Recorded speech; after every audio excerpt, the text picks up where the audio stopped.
Gold विच ये वो चुड़ैल है जो इंसानों की आत्मा सब कर लेती है। इसे आज तक जिसने भी देखा गोल्ड विच ने उसकी आत्मा सब कर ली, इसलिए कोई नहीं जानता कि वो कैसी दिखती है। और अब शहर का माहौल धीरे धीरे बदल रहा था। शांतनु का गोश्त जो खून चूस रहा है और अब आत्मा सक करने वाली गोल्ड विच आ गई है। इनके डर से कोई भी अब अपने घर से बाहर नहीं निकल रहा था। एक दिन फैक्ट्री में, अरे पप्पू जल्दी जल्दी काम करो, सुबह होने से पहले माल सप्लाई करना है।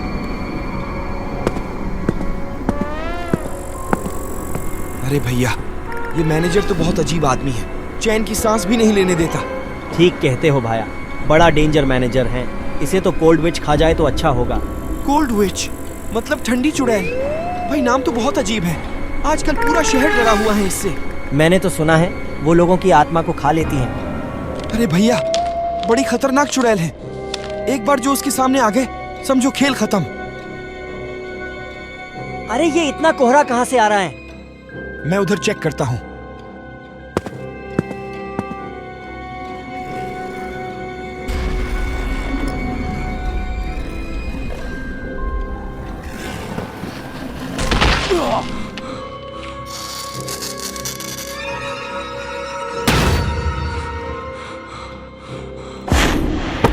नहीं नहीं नहीं,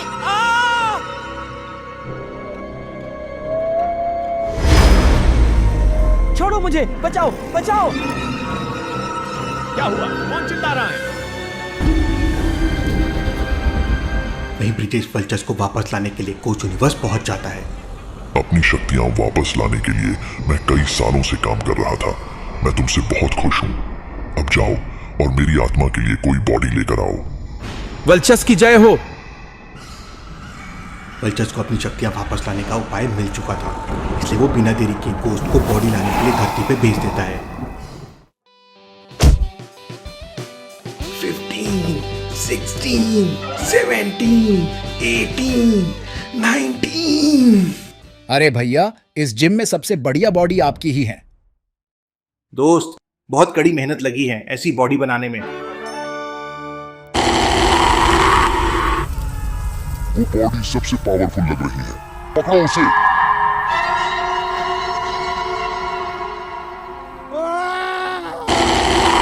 अरे देख क्या रहे हो? घोस्ट उमेश को ले जा रहे हैं, हमला करो।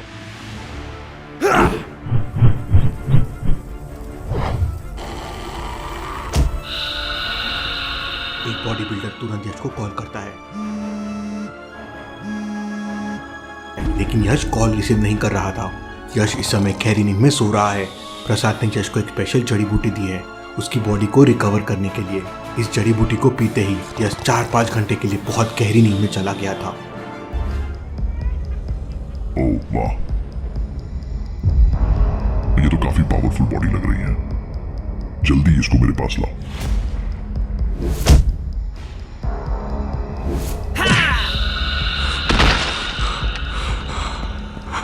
अरे कहाँ जा रहे हो?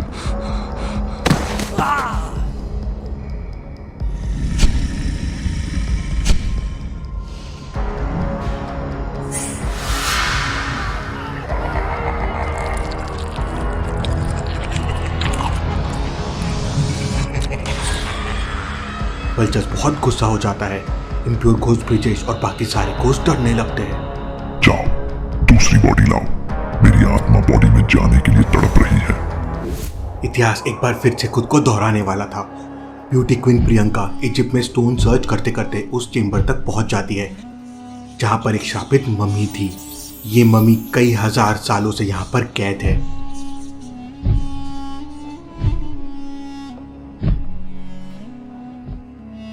ये चेंबर तो पूरा गोल्ड से बना हुआ है। शायद इसके अंदर स्टोन हो सकता है। वल्चर्स की बात कभी गलत नहीं हो सकती।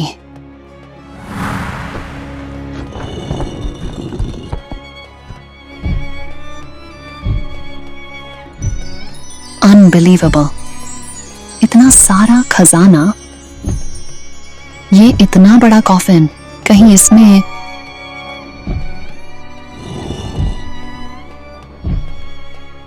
अरे इसमें तो कुछ भी नहीं है।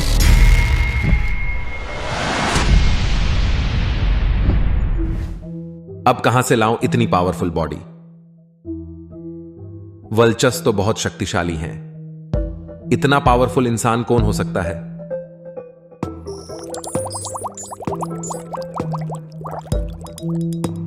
फार्मूला रेडी हो गया है। टेस्टिंग करने के लिए चूहा लाओ।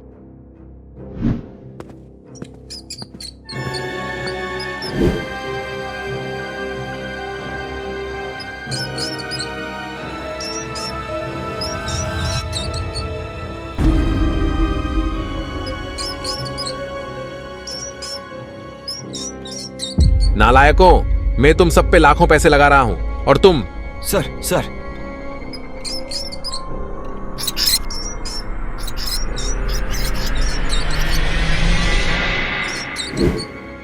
मुझे दुनिया की सबसे पावरफुल बॉडी चाहिए।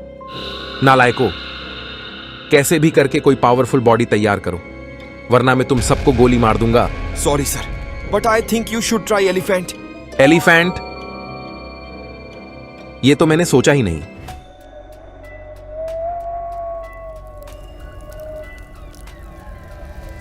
कितने दिन हो गए भील का कोई अता पता नहीं है। पता नहीं भील कबीले को छोड़कर कहां चला गया। मुझे तो लगता है घोस्ट भील को पकड़ कर ले गए। अब यश ही कुछ कर सकता है। प्रिंस ने भी कोई खबर नहीं दी। तभी अचानक एक छोटी आदिवासी बच्ची भागते हुए वहां आती है। बाबा वो भूत। सारे लोग चलो, कबीले में भूतों ने हमला कर दिया है। हमें अपनी रक्षा स्वयं करनी होगी। हथियार उठा लो और मुकाबला करो। कबीले के सारे लोग अपने अपने घरों से हथियार उठा लेते हैं। कोई तीर कमान तो कोई कुल्हाड़ी लेकर आता है। एक छोटा बच्चा अपने पापा के साथ लाठी लेकर आया था। मैं सारे घोस्ट को अकेले ही मार दूंगा। ये बच्चा तो बहुत बहादुर लग रहा है, लेकिन एक लाठी से कुछ नहीं होगा छोटू, ये देखो।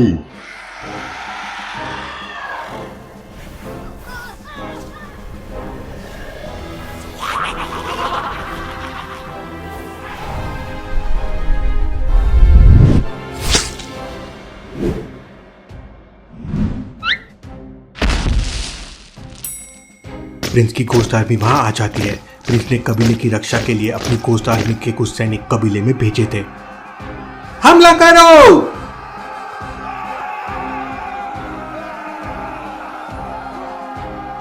इन लोगों की कीमत सबको मार दूं।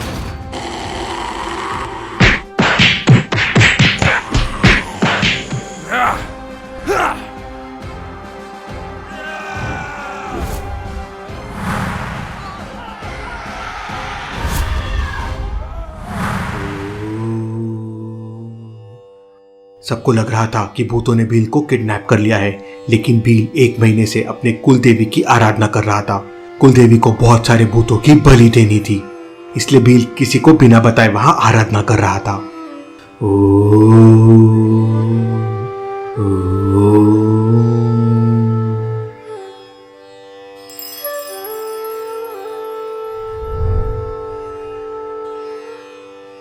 भील एक चुटकी बजाता है और उधर हिमालय के पास सब कुछ नॉर्मल हो जाता है। अज्जू और रज्जू भी पहुंच थे। इतने समय से सब ऐसा ही था। अरे मेरी बॉडी को क्या हो गया? मैं तो चल नहीं पा रहा। उस्ताद कहाँ हो तुम?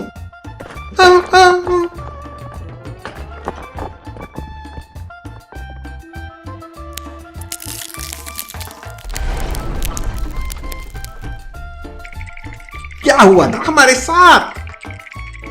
ठीक 1 महीने पहले अज्जू और रज्जू ने अपने उस्ताद अनादि को खीर पूरी के लिए इनवाइट किया था। दोनों ने अपने उस्ताद का स्वागत करने के लिए लाल गुलाल भी रखा था, लेकिन गलती से गुलाल वहीं गिर गया था। अज्जू और रज्जू दोबारा गुलाल लेने के लिए वहां से निकल जाते हैं, लेकिन जब वो हिमालय से गुजर रहे थे तभी अचानक भील ने चुटकी बजा दी और सब कुछ पॉज हो गया। इतने में वहां एक मंकी आके खीर पूरी भी खा के चला गया।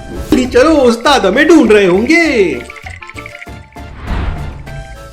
ड्रकुला तांत्रिक ने वो कर दिखाया जो असंभव था। नर कंकाल को वो जागृत करके अपनी आर्मी तैयार कर रहा है। सारे शमशान घाट पर उसका कब्जा हो गया है। कंकाल उसके वश में हो गए हैं। वो अपनी काली शक्तियों को यूज करके कंकाल को पावरफुल बना रहा है। वक्त आ गया है कुछ कर दिखाने का। वल्चस को वापस धरती पर लाना है। दुनिया में तबाही मचा दो, अच्छाई का नामो निशान मिटा दो। जाओ।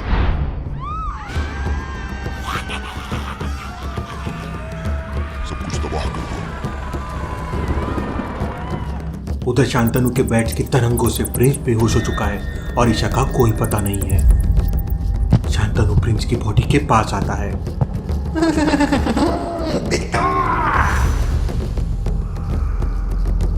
देखने में तो यह कोई राजकुमार लगता है। ले चलो इसको कहानी पर।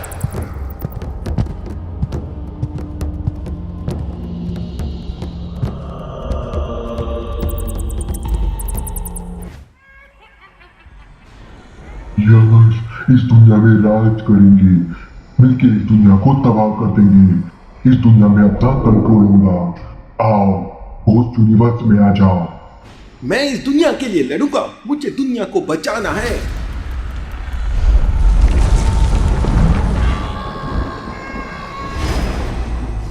ये क्या हो रहा है मेरे साथ? बार बार मैं घोस्ट यूनिवर्स के घोस्ट से कनेक्ट क्यों हो जाता हूँ? क्या वल्चस मुझसे बात कर रहा था?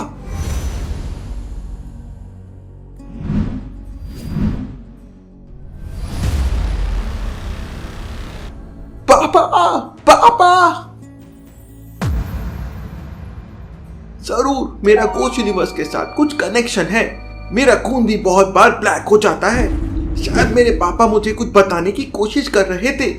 यश वही बुक ढूंढने लगता है जो उसके पापा पढ़ रहे थे। जब काली शक्तियां हो जाती है अच्छाई पर भारी, तब कुदरत के सारे नियम बदल जाते हैं।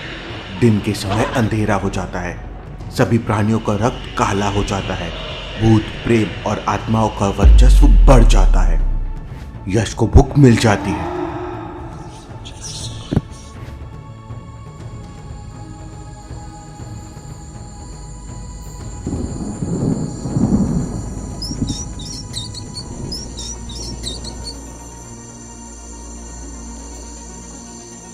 ईशा को अपनी मम्मी के बारे में कुछ कुछ याद आने लगता है।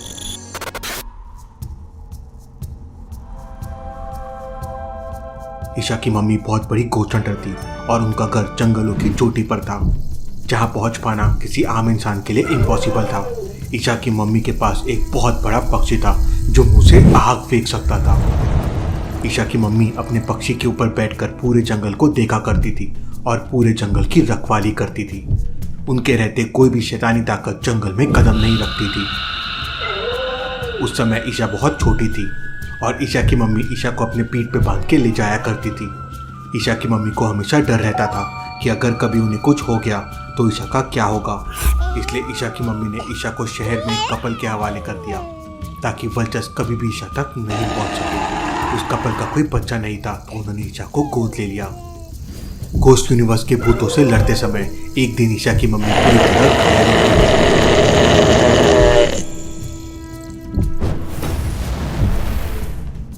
और उसके बाद से उनका कोई पता नहीं है।